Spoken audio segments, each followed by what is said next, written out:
Hello everyone, this is Zoe Mernier, editor of Prevention Australia. Welcome to this very special International Women's Day podcast, in which we shine a light on a persistent and pervasive issue, the gender health gap in healthcare.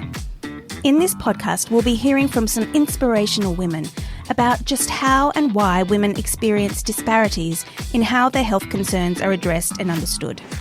They share how they are advocating for systemic change to ensure equitable healthcare for all women, and explain what we can do too on both a personal and societal level. Thanks for joining us. To lead us in our discussion about improving women's health rights in healthcare, we're joined today by Dr. Sarah White, who is CEO of Jean Hales for Women's Health, Australia's leading non-governmental organisation providing women's health information and education to the general public and health professionals. She is also a member of the National Women's Health Advisory Council, which provides the Australian Government with advice and recommendations to improve health outcomes for women in Australia. Thank you for joining us today, Dr. White. A pleasure to be with you, Zoe. Please call me Sarah. Okay, thank you, Sarah. Now, some people out there could possibly be thinking, why do women's health rights need to be championed? I have to admit that it's only been fairly recently that I've learned about such terms as the gender health bias and the gender pain gap. So can you just tell us a bit more about these terms and just why championing women's health rights is so important? Yeah, it's really important, Zoe, and I'll need to explain two concepts first to get there. So stay with me on this one. Absolutely. Because when we talk about the gender health gap or the gender pain gap or gender health bias, we're actually bringing in two terms. One is sex and one is gender. So sex is about male, female. There's more than, I'm using a very binary definition to keep it simple. So females and males differ in their genes, their hormones, so it's a biological term.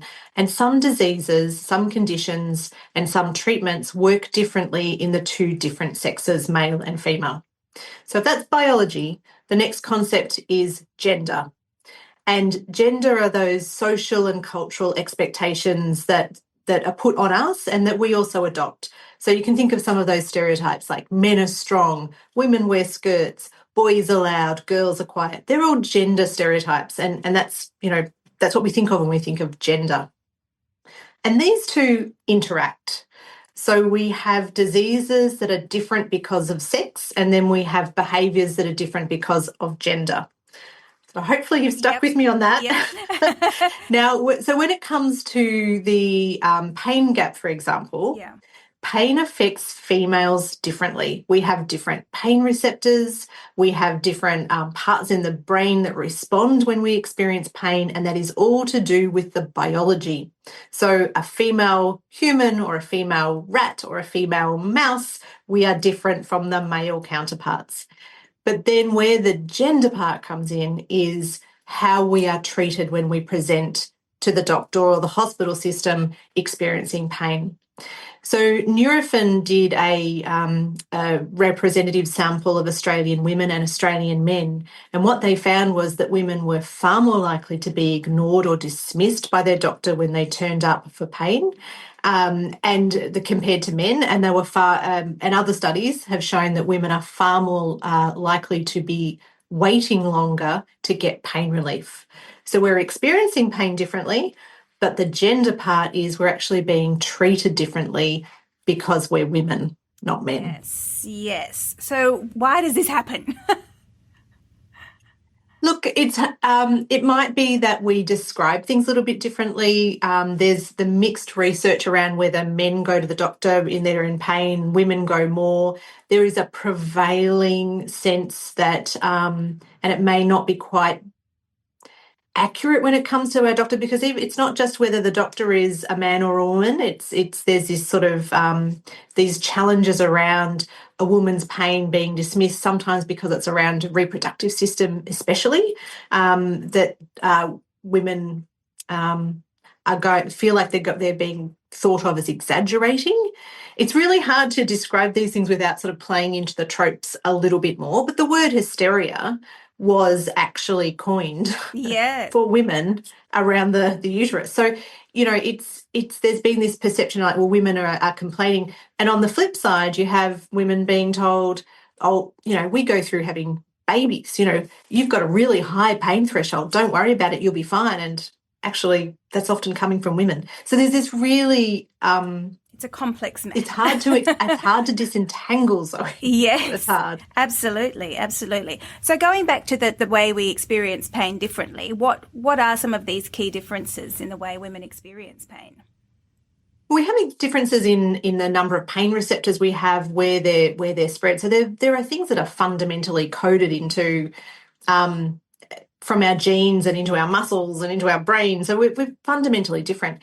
And part of our challenge with that is that pain has been predominantly studied and medicines have been predominantly studied in males and men.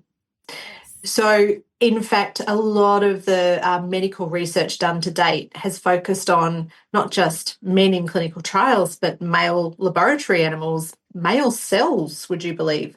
So often the animal subjects or animal models that are used are male because females, their hormones mess up the studies.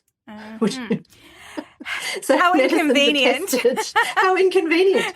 And of course, what happens, you come out of these clinical trials and suddenly you start giving medicines to women as if they are just smaller men, but they've got hormones, for example. And, so the 8 of the top 10 medicines pulled off the market by the US Federal Drug Administration over the last, 15 odd years have been pulled because they've been unsafe in women. Right, yes. So that's where the sex comes into this bias around our health and medical research. So I guess, when we're talking about women's pain being dismissed, again, it's a lot to do with these reproductive issues. So, and as we've found and discussed a lot with menopause, there is a great lack of understanding and knowledge about it. Is that correct? Well, and probably close to a century of not being researched. Really, there's this, I'm going to get the date wrong, but it's something like wasn't until 2021 or 2022, it was very, very recent, that the clitoris was mapped, the nerve endings in the clitoris. So we've just not that researched. Recently. Oh my God. Yeah, it was kind of that recently. I might have the date slightly wrong there, but it is in that sort of phase. So we've just never researched. Menopause is woefully under-researched for something that affects 50% of the population. Periods, woefully under-researched. So unless it was kind of directly connected with having a child, then it hasn't really received the attention that it needs to have received. I think we're also getting to the point of understanding that women's health is not just about our reproductive tract, right? And I like to say that women's health is more than what sits behind the bikini line, because we now know there are conditions like migraine, for example, that affect women disproportionately. Fibromyalgia, a lot of pain conditions affect women disproportionately. And then we have other conditions that affect women differently. So heart disease, for example, actually is different for women versus men, and that's both sex and gender coming into play again. And autoimmune issues are for autoimmune, mostly female sufferers. That's exactly right. Absolutely. Yeah. And can we talk about some of the ways that pain impacts women more? Yeah, look, I think pain really, I don't think we know enough about exactly how pain is experienced to be able to say on some sort of ranking, women feel it more or men feel it more.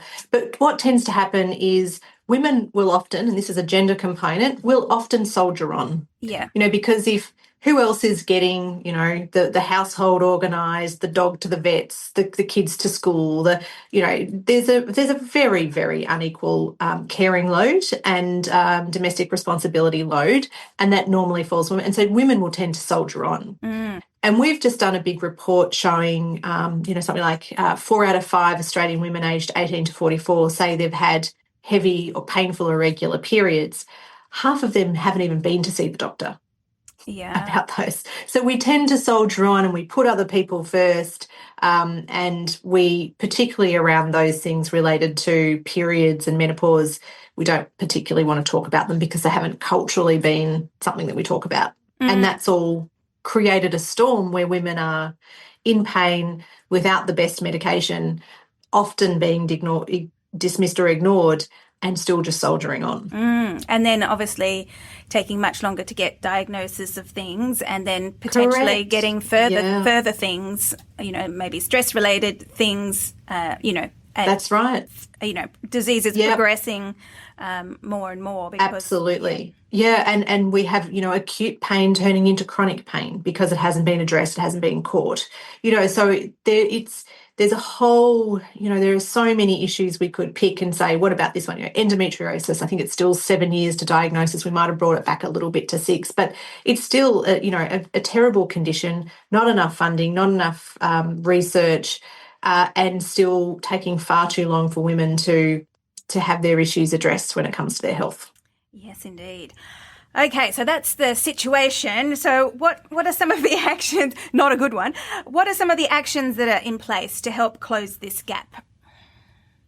Well, there are a few of us who are doing work very specifically on women's pain to help, and even raising awareness about, your pain is very real. If you have pain during your period or have pain during sex or anything, or pelvic pain, please do not suffer in silence. Please do and go and see someone to help. And sometimes, particularly with these discussions with the doctor, it's about giving women the tools to actually have the conversation, to have the knowledge, skills and confidence so that they don't feel like they've been dismissed. And I want to be really careful to not give the impression that there's all these hundreds and hundreds of doctors out there ignoring pain. I think sometimes it's a sort of communication approach thing going on, because often a GP will sit there and you say, I'm just making this up, I've got a sore toe, and the doctor has run through in their mind all of the checklist of the things they need to consider, dismiss, we'll do that test. So they end up going, oh no, it's fine, because in their head they've ruled out 52 different things that it could be that are much worse. But what the woman hears is, I've been dismissed. And so we've got to be really careful about giving both doctors and women conversation tools. So one of the things we keep saying is track your pain. Talk about how your pain impacts your daily life. Don't just say, I've got a pain in my knee, and the doctor says, oh, that's okay, that's fine, just go and take some painkillers, you'll be fine. Say, no, actually, this pain in my knee stops me from doing this, and this. And you're saying about how long do I do this before I come back? Can you make a note on my file that this is? So it's really about having that knowledge and confidence to have a much more meaningful conversation with the doctor. So that's some of the work that's actually happening. But the other work that's happening is really through the National Women's Health Advisory Council, through initiatives like here in Victoria, we've had the government do a pain inquiry, is really just trying to shed some light on women's pain. It's experienced differently, it's underfunded, it's under-researched, and we need to be better at addressing it. Yeah. Yes. Can you tell us a little about that Victorian inquiry? The government went out and really just asked a lot of people, give us your experiences. What we saw were really some pretty heartbreaking experiences that women have had. And they've illustrated quite a few areas where we really need to support women, as I said, with that knowledge and the skills and the confidence, and really perhaps where we need to make sure that our health professionals, it's not just GPs, our health professionals are actually able to respond in a way that is respectful and empathetic. And there were certainly some threads through some of that around women not having the agency that they wanted, not being able to make the decisions that they wanted when it came to healthcare. So we do have some way to go to get past these gendered issues of some of it comes down to hierarchy. Doctor knows best. Yes. I'm going to tell you what you need to know, and then you're done. And giving women the agency to say, hang on, stop. Actually, this is what I want. Can we have a conversation about why this is not an issue or that's an issue, and really asking those good questions to follow up. Yeah. I mean, are there any other things we can do as women and patients ourselves to help close the gap? I mean, you've mentioned a couple of things, but any other good advice? Yeah, look, I think it goes down, really it's about tracking those symptoms and effect, and then asking the questions. I mean, they're the best. That's the best bit of advice I can really kind of give at the moment, because the individual circumstances are going to be so different. But as consumers, if we can say to our doctor, I hear what you said about my knee being sore and I need to take painkillers, but I've tried that, and so what's the next step? Yeah. What have you ruled out? what else could it possibly be? Please make a note of that in my file so we have it caught for next time. And that's a good way of doing it. Definitely being prepared when you go in there with being with your very history prepared. And sometimes I think we need to be really careful around making sure we're addressing one thing. We tend to go to the doctor with a little until when we've got a laundry list. Yes, and say, you know, here's this issue and that issue, and really it's being prepared to go in there with that one issue that you really want to knock off. Yeah, very good advice. I think it's a really interesting space. I think very few women or very few people have heard about the gender health bias or the gender pain gap, and the fact that we're having these conversations about it and really putting that spotlight on these differences that are not being picked up and understanding that sex and gender do matter. I think we're going to see some change. How long it takes, I don't know, but I think we'll see some change. It's a start. Well, thank you so much for joining us today, Dr. White. Really appreciate it. It's a pleasure, Zoe. Thank you. We'll be back with more in just a moment. At Fernwood Fitness, we're more than just a gym. We're a community of women helping each other get stronger. Feel the empowerment of sweating it out with a supportive community, pushing your limits and achieving your goals. With group fitness classes, expert fitness staff, and services designed with women in mind, you'll get the strength to set and achieve your fitness goals. Big, small, or something in between. Visit fernwoodfitness.com.au and get started today. Welcome back to Prevention's special International Women's Day podcast, in which we explore the topic of women's rights when it comes to their health and well-being. We're very excited to be joined by one of Australia's real forces in this space, the wonderful Shelley Horton. Shelley is a well-known TV journalist, keynote speaker, and a renowned peri and menopause warrior. She has co-created online courses about confidence, health advocacy, and peri and menopause in the workplace, all of which makes her very highly qualified to chat to us today about improving women's rights in the health realm. Shelley, thank you so much for joining us today. Thank you so much for having me. I'm excited to be here. Yay. Okay, so let's start by telling us how you came to be so interested in advocating for women's health and well-being. I think any health advocate starts from a place of being treated badly. Sad but true. It is unfortunately true. So for me, I think the other part is my personality is I'm not afraid of taboo topics. So for me, it started when I, came out, if you like, as being child-free by choice, which, trust me, a decade ago was very controversial and I got trolled incessantly. But then I realized that I was helping a lot of women who were making that choice, and I got contacted by this great silent minority out there who didn't feel like they had a voice. And so I realized that I had a platform and I was going to use it. And then I looked back and I realized I had terrible, heavy periods when I was growing up. And so I was asked to speak in Parliament and lobby for the fact that we need to look at heavy bleeding and educate women more about heavy bleeding, because most women don't even know how much you're supposed to bleed in a period. And I can tell you, it's supposed to be 60 mils. 60 mils for a whole week. That's like 2 shot glasses. Not very much. No. And as a teenager, I was cups of blood. I would have liked to have known that back when I was a teenager as well. We don't talk about that. And then I guess what happened was I got hit with perimenopause in 2020. Don't ever have perimenopause in a pandemic. They're not a great combo. But the big thing about it was I had never heard the term perimenopause before. Now, I thought menopause was just for grey-haired old ladies and they had some hot flushes and their period stopped and that was it. Yeah. So I didn't feel like I fit into the category of, anything to do with menopause.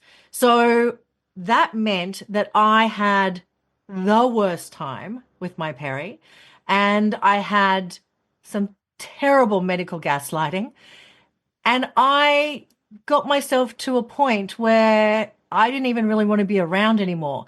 So once I finally did get the medical help that I needed, instead of just feeling grateful that I was now back on track, I got mad. I got so mad that I had lost, 9 months of my life because I'd been dismissed by a doctor. And so that's when I decided, yet again, it's time for me to go on my soapbox. And so I campaigned in Parliament, and I was part of the first ever parliamentary roundtable about menopause, which led to the Senate inquiry around menopause. And I haven't stopped beating that drum since. So I'm really excited to talk to people about it because, again, it's taking these taboo topics and particularly ones that have impacted me personally. And I feel like I can advocate for other women to not go through what I went through. Because I think with menopause for so long, it's been this perfect storm of the women themselves don't know enough about it, and then the medical profession doesn't know enough about it, and then their way of not knowing then is gaslighting. And then, so it's like, if we don't know ourselves, then how do we know we're being gaslit? So it's chicken and egg, isn't it? Yeah. Absolutely. So, I mean, my mother did not discuss menopause or perimenopause with me. Yeah. She does now because, I bang on about it on TV and you stuff won't like let that. her not. But I just think at one point I was mad at my mum for not giving me the heads up, but I've changed that point of view now. And now I'm mad for her because she had to struggle through. My mum went into medical menopause because she had a hysterectomy and also had her ovaries removed. And she was very happily, living life on HRT. And then that bloody flawed WHI study came out claiming that HRT causes breast cancer, which we know is so statistically insignificant that it did not deserve the world headlines. And my mum's doctor just took her straight off it. So she just went straight back into medical menopause and had no help. So for me, I feel sad for her that she went through that. But I agree. Like it's also easy to get really mad at the medical profession, but they're not taught about it. Yeah. Like I was shocked to find out that most GPs have zero training in menopause and perimenopause. Zero. When they study for up to 10 years. And menopause affects 100% of women who live long enough. So to me, it's just such a disconnect. But you can't really be mad at them. What you have to do is get mad at the system and try and make some changes. So that's what I'm trying to do. Absolutely. Which brings us to the gender health bias and the gender pain gap. And, like menopause or perimenopause, I should say. I mean, I think these are things that a lot of people have never even heard of, let alone sort of been aware of their existence. So, when do you think, I think for the average person, just not realizing the real difference between men and women when it comes to healthcare. Can you talk a bit about that? Yeah, absolutely. I mean, if we look at things like the gender pain gap, just look at endometriosis. I mean, it still takes an average of 7 years for a woman to get a proper diagnosis and treatment. Like 7 years. That is when they've already gone for help. So they've probably had painful periods most of their life. So that, to me, it's been normalized that women just have painful periods and they should just put up with it because that's what it is to be a woman. No, actually, you should not have painful periods. And if they are painful, there's things you can do about it. And we should be helping those women. So I think that makes me really angry. And then I'm in the middle of writing a book about my perimenopausal experience. And I found out that women weren't included in medical trials until 1993. They weren't required to be in medical trials until 1993. So even if you're talking about heart disease or anything like that, they've studied men. And they've just assumed that we are small men, and so we'll react the same. And the reason that so many scientists didn't want women in their studies is because of their hormones, because they're complicated. When in fact, that should be why we should have our own trials. Why should we should be given extra attention. That just proves how different men and women are, that you can't lump them all under one. Yeah. Absolutely. So I think there's that. And I think it has been, there's that the gender health bias is also because women haven't been taught to speak up. They haven't been taught to advocate for themselves. My mother's generation was very much, your doctor is God, and whatever they say is final. Now, that's not the way I operate. Yeah. I do my own investigations and I see my doctor as my teammate. And together we will sort out my health problems. So, and that goes back to my perimenopause. So I didn't see a GP until my symptoms were quite dramatic and I had hot flushes and I had some weight gain and I had a racing heart, but it was all during the pandemic. So, it was pretty easy for me to just go, isn't everyone feeling like this? Yeah. But because, as I said, I had heavy periods my whole life, I'd been using a Mirena, which is the IUD praise the Lord, my Mirena meant that I hadn't had a period for 12 years. Like I'd had it replaced every 5 years. And then all of a sudden, I had what I would describe as an Armageddon period, like flooding. Slightly more than 60 mils. Oh, yeah, trust me, that was way more than 60. I felt like those 12 years worth came out. So that was the only reason that I went to a GP. Like all of the other stuff, the mental health, all of that, I just thought was me not coping with COVID and lockdowns and everything. And so when I went to the GP, she's like, oh, well, with that sort of bleeding, we need to check that you don't have cancer. Okay, great. And we'll do a blood test to check your hormones. Now, we know it's absolutely useless to do a blood test for hormones because your hormones change every single day. Yeah. So she hadn't been educated about hormones. I had no idea about hormones. I went and had the internal ultrasound. Not pleasant. Luckily, the results came back, no big C. But she sat me down and said, you're so lucky you don't have cancer. Your bloods are fine. It's just that you're not handling stress well. So maybe take up a hobby. And like when you hear that from a GP, you instantly just blame yourself for not coping. Absolutely. And I didn't go back to another GP for 9 months. Now, in that 9 months, my perimenopausal depression kicked in so severely that I was having days where I couldn't get out of bed. I wanted to quit my job. I was crying every single day. And I've never had mental health issues before in my entire life. So this was obviously hormonal, but I just didn't know it was hormonal. So I'm so lucky. I have a husband who I will call an earth angel, Darren. He, was mopping up all the pieces. And then after about 9 months, he sat me down and he said, honey, I don't think there's anything wrong with you, but I think there might be something wrong with the chemicals in your brain, and perhaps we should go and see a doctor together. And that was the kindest thing I think anyone has ever said to me. And then he came with me to the appointment, and that's when I got onto HRT and an antidepressant and started to sort my life out. Now, I would love to say that HRT is like a golden Willy Wonka ticket, but it's not. It didn't fix everything. And I had to do a lot of work and I had to kiss a few frogs and find the right HRT for me.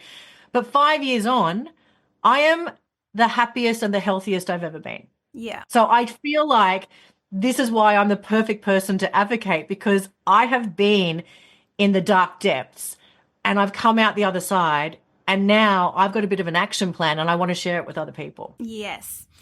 So tell us more about your action plan in terms of, I mean, we know that there's so much to be done with menopause. It's almost a whole separate other story. But in terms of getting the answers that we need from GPs and advocating. Now, you've created advocacy masterclass, or co-created. Yeah. Now, how did that kind of come about? Who is it for? So I created the Health Advocacy Masterclass with Crystal Barter from Humanized Health. She used to be the founder of Pink Hope, because she was one of the women with the BRCA2 gene and had the preventative double mastectomy. Then she had a hysterectomy, and now she's had her ovaries removed because she was so prone to cancer. And I think there's something like 5 or 6 women in her family who all have died from breast cancer. So she's an advocate. I'm an advocate. We're in different areas. Yeah. But we're like, you know what? it's really hard because there's no university course on how to be a health advocate. Yeah. It's normally people like us who've had a shit time and gone, I don't want other people to have a shit time. So what we did is we actually filmed this online course and we got psychologists to talk about how to care for yourself, particularly if you're having to retell traumatic stories or campaign in Parliament, which is incredibly stressful. And some people who are doing it aren't well when they're doing it. So they're driven by passion, but they need to look after themselves.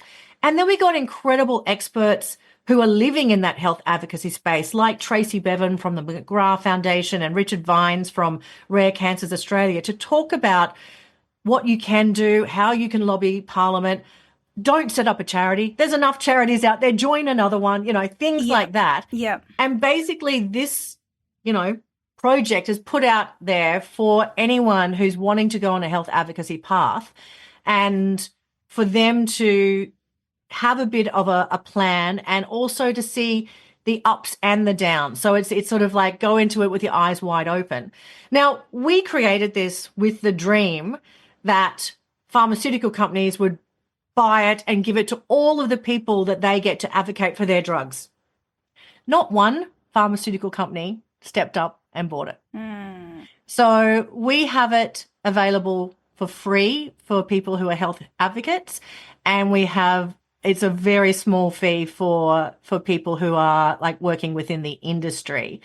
But it's just a disappointment that we haven't even got the big pharma on board who would benefit from having healthy, informed advocates, because they need them to get, drugs put through Parliament and brought into the country. And so it's even being a health advocate is challenging, let me tell you. Yes. I mean, on a smaller scale, how, when we're talking about our own health and advocating for ourselves, now you talked about, those sort of how traumatic it can be to sort of tell your story to doctors over and over again. So what's your advice for people who are on a health journey, how they can get the best out of their own healthcare and how they can advocate for themselves along the way? Educate, educate, educate. We have this incredible thing called the internet. It has a lot of information on it. Never, ever be afraid of Dr. Google. Like, actually, there's a lot of really good, solid, evidence-based information out there, and you can access it. So learn as much as you can. And if your GP isn't listening to you, find a new one. They're not gods. Find a new one. You need what I have, like a teammate who goes, this is a really difficult case. Let's work on it together and get you well. Like, that's what you need. And particularly if it's not just, menopause, if it's any health issue, don't put up with pain. Don't suffer in silence. Don't listen to past generations and soldier on. You deserve to feel well. You deserve to be at your best. So I think education is the most important thing. And then things that I just suggest to women is things like keep a symptom diary. Yeah. Think about when you go to your GP, you're presenting a case. Yeah. Because a lot of times what happened was I would go to my GP and I would just be in tears because of the depression. And I wouldn't get out any of the questions that I wanted to ask, or I wouldn't, like, everything would leave my head. So I started keeping a symptom diary so they could see how horrific my periods were. They could see how low my moods were. They could see how often the hot flushes were. And that built a case. And then I would put my journalist hat on and write 10 questions that I want answered. Also, book a long appointment. Yes. Don't just have a regular 15-minute appointment. I don't think something like perimenopause can be treated in 15 minutes. It's too complicated. And then I would say make sure once you find a good GP, tell everyone. Yeah. Tell everyone, because this is where women are fantastic. We share knowledge. We are talkers. So therefore, I unfortunately, I've told so many people about my great GP. She's now had to close her books. I know, that's what I was going to say. You don't want to tell too many people because it's hard enough to get time to see your GP. Just tell the important people in your life. And I guess probably recording the conversation wouldn't hurt either, would it? Because often I'm in or taking notes while you're in there, because Taking notes. so many times I come out of Or a thing and go, what did I they did say? at the start when I was very, very depressed, my husband came with me so he could be the second pair of ears. Yes.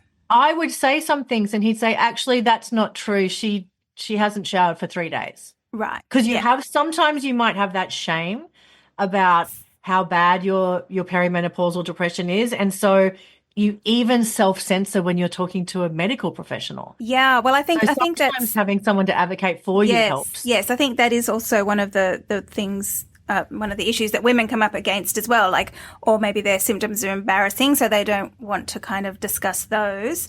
But then there's also patient shaming as well, as you say, from the GP side. What have you learned about how and why this happens when when you talk to the women that you've been working with? It breaks my heart to even read the messages and the DMs I get from women about how poorly they've been treated by doctors. So many of them are fat shamed. So many of them are told, just go away and lose some weight, do some exercise, you'll be fine. Plenty of them have had doctors say, it's all in your head, or it's just a natural process. And women, have been going through it for, hundreds of years, so you'll be fine. You don't need any medication. I interviewed Dr. Kelly Casperson for my book. She's a urologist from the US, and I'm obsessed with her. But she says in her book, You're Not Broken, saying it's a natural process doesn't mean it should be a painful process or that you should suffer. She said, if you want to say it's a natural process, every single person needs to hand in their reading glasses, because that's a natural process. Yeah. But we have developed glasses so that we don't have to use a magnifying glass or squint. We have progressed. Yeah. So don't be shut down by your GP over something that, it's just natural. Women have been putting up with it forever. Women have been putting up with it, but you know what? The suicide rate for women is at its peak between ages 45 and 54. That's perimenopause. Yep. This is serious, people. We need to rattle the cages. We need to storm Parliament. We need to shake the medical organisation and say it's not good enough that they don't have compulsory training. Yeah. Get them trained. Yeah. Yeah. Okay, well, let's talk about another area that you have a lot of experience and you've done some programs for, which is women's health rights in the workplace, particularly in the menopause space. Do you think a lot of women are aware of their rights in this area? No, absolutely not. Yeah. And I think for me, I get a little bit cautious because I don't like combative terms like, women's menstrual rights or women's menopause rights, because I feel that that's coming at it from the wrong angle. I think it's more like, we haven't spoken to each other about it. How the hell were our employers supposed to know about it? So let's learn together. Yeah. Let's educate workplaces coming from a place of support rather than a place of discomfort or fighting for your rights. Yes, you have rights. I mean, you cannot discriminate against a woman if she's because of her perimenopausal or menopausal symptoms, just like you can't for, mental health issues. So, and I kind of feel that menopause in the workplace is very similar to what mental health in the workplace was 10 years ago. Yeah. 10 years ago, there was a lot of shame to say you were suffering from depression or anxiety. Now we are supported. We have awareness campaigns. We have, all sorts of learnings and education within the workplace. So for me, knowledge is power. And so I advise women to ask their employer to provide some education for them. And that's someone like me coming in and having a chat. And what it starts off with is just explaining what perimenopause and menopause is, what the symptoms are, what the evidence-based treatments are, and why it's a workplace issue. Because workplaces certainly pay attention when they realize they're losing some of their most valuable women. they have got women who are not wanting a promotion or not wanting to take on a leadership role because they're embarrassed from their hot flushes, or they're really worried about their brain fog and embarrassing themselves in front of clients or staff. So once you kind of realize that when you talk about menopause in the workplace, there's a dollar and cents reason for employers to pay attention here, they tend to get on board. And so I have a company called Don't Sweat It with Dr. Ginny Mansberg, and we have educated some incredible companies. Like, we're talking Toyota, Westpac, Commonwealth Bank, L'Oreal, like big companies. And we have found that they have honestly come from such a place of, we don't know where to start, please help us, which I think is a great thing. It's not angsty. I love doing keynotes about perimenopause in the workplace because I spoke at a Women in Finance event. So there's, 200 women in the room, and I spoke about it, and I just saw these jaws hit their table because it was women of all ages. Yeah. I had some women to start crying because they finally had a name for what they were going through. Like, it's so incredibly bonding once you know what's going through, and then you realize you've kept silent for so long and you don't have to anymore. And that's when the sisterhood kicks in as well. So once you have other women in the workplace and you can go, oh my God, get me some ice, I'm having a flush, or whatever, it actually becomes quite collegiate, and together it's about checking in on each other and making sure that you are getting the help you need, so you don't, fall between the cracks. Yeah, and just ease that burden of suffering alone, like in silence. And because that's, that's half the battle, isn't it? Secret women's business doesn't help women. Yeah. That's the end of it. Yeah. We actually need to be vocal. I love that I'm Gen X, because you know what? Gen X are noisy, and we were brought up to believe that we could be anything, and I still believe that. And so I will get really loud and make sure that I create a bit of a ruckus so that it's easier for the generations behind me. Absolutely. That's so magnificent. Okay, so summing up, what would be your best advice for women out there who want to empower themselves and their health journeys? I would say speak up, educate yourself, and know you're not alone. I find that a lot of women's health issues can tend to make you feel very lonely because there is some shame and stigma associated with them. But once you educate yourself, there are treatments available. There are brilliant people in the medical profession who can help you, who want to help you. You've just got to find the right ones. And then once you get well or feel better, it's your turn to get loud to help other women too. I love it. Love it. Well, thank you so much for being part of our special podcast today, Shelley. That was such valuable information. Stay tuned and we'll be back with more. Our next panellist in our special podcast championing women's rights in healthcare is Dr. Romy Listow. Dr. Listow is the Deputy Chair of the Australian Women's Health Alliance and is a 2024 Churchill Fellowship recipient, investigating models to support and destigmatise reproductive health in the workplace. Dr. Listow, thanks so much for joining us today. My pleasure. Okay, so perhaps you could start by telling us a bit about what the Australian Women's Health Alliance is all about. Oh, that's a really great question.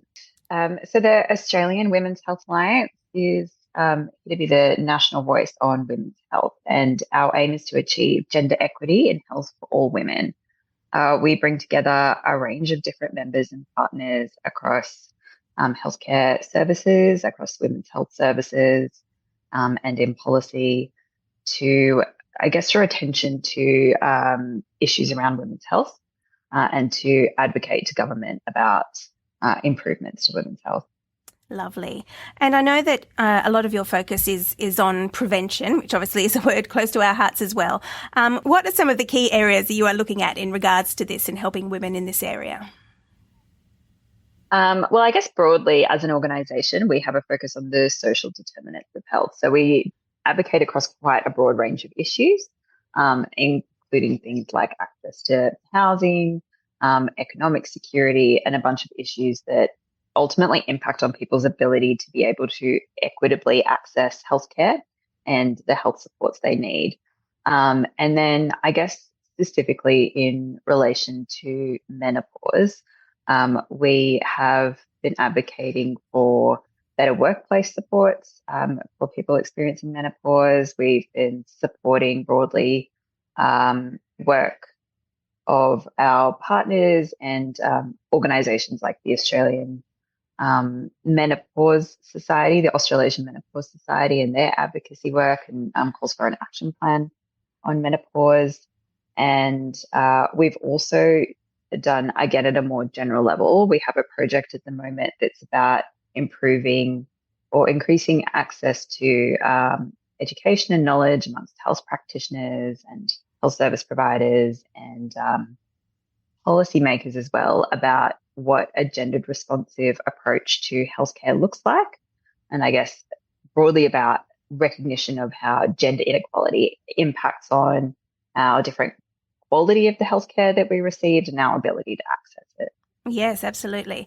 So, I mean, where do you see, or where have you experienced the biggest gaps in women's sort of health, in the education that they're getting and their care currently? A really good question. I think one of the really big issues is around access to medications and PBS listed medications to be able to treat menopause, and the recent announcement of investment in a women's healthcare package will go some way toward addressing some of those issues. So that's really exciting. Very exciting. I think there is so much energy and a movement at the moment behind better supporting women and gender diverse people in the workplace with the reproductive health issues that they're experiencing.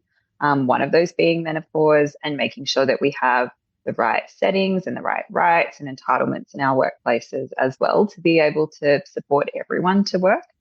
So that would be another critical area of focus. Yeah, so can you talk us through some of those ways that reproductive health is stigmatised in the workplace? We know that there are physiological experiences associated with menopause, symptoms of menopause that affect people and their day-to-day work, make it more difficult for them to be able to do their work or to be able to, I guess, work under normal conditions. And at the same time, we do still exist in a culture and a society where reproductive health is not a common part of our everyday conversation. It might be considered a little bit off topic, not something that people are necessarily comfortable bringing up in day-to-day conversations, maybe with their family and friends, let alone the person that they work for. And it's also something that I think is quite private for people. And that's part of the way that we position, I guess, reproductive health, or that we consider reproductive health. And so uncomfortable as well in that way for people to bring up, even though it is something that has a significant impact on our day-to-day lives. And is something, I guess, as women and as gender diverse people, where we're always factoring in and trying to navigate in our working environments. So then that has the flow-on impacts of being able to make it harder for people to ask for reasonable adjustments or to time off and leave if they need it as well. Yeah, definitely. So in your investigations that you've done, what models are being looked at to sort of support and break down some of these stigmas and issues? Well, I think that there's a whole range of different approaches that are being looked at the moment, including things like workplace accreditation programs around both menstruation and around menopause, and building up the capacity of workplaces, I guess, to be able to respond to this and make inclusive working environments for people who are experiencing symptoms of menopause.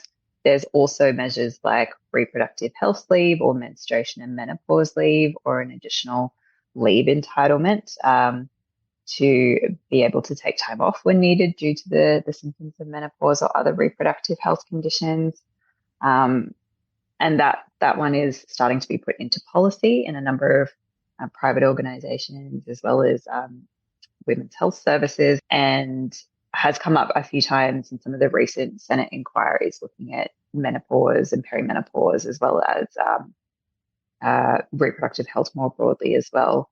So those would be some of the ways I think that we're currently looking at this as a problem in Australia. But I think there are also broader considerations if we think a little bit bigger about the way that gender impacts on our lives and do we actually have the right settings, I guess, to be able to address, a bunch of different ways that working is typically different for people who have reproductive bodies, really. Does it accommodate the care work that comes with potentially having a baby as well? And what are some of the kind of bigger picture ideas that people have thrown around, like the 4-day work week, or just generally more access to leave entitlements, to be able to support people in all aspects of caring and reproduction.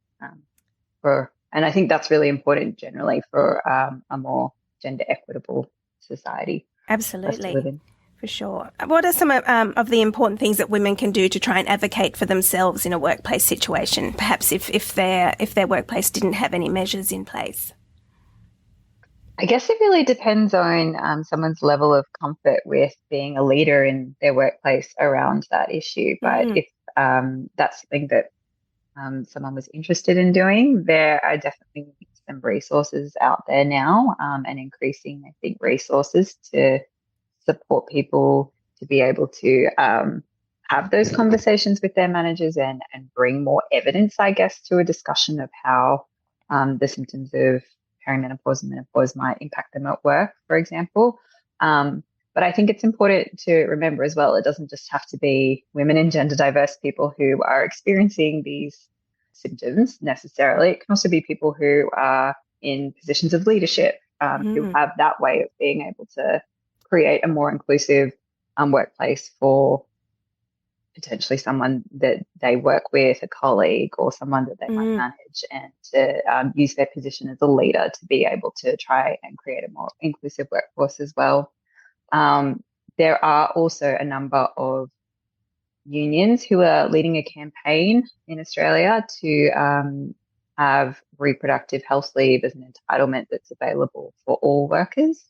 So joining their union and becoming involved in that work would also be a way that people could try and affect change. So you mentioned resources. Where would be the best place for people to go to find out, to get these resources and find out more information on ways that they could advocate or create some leadership change?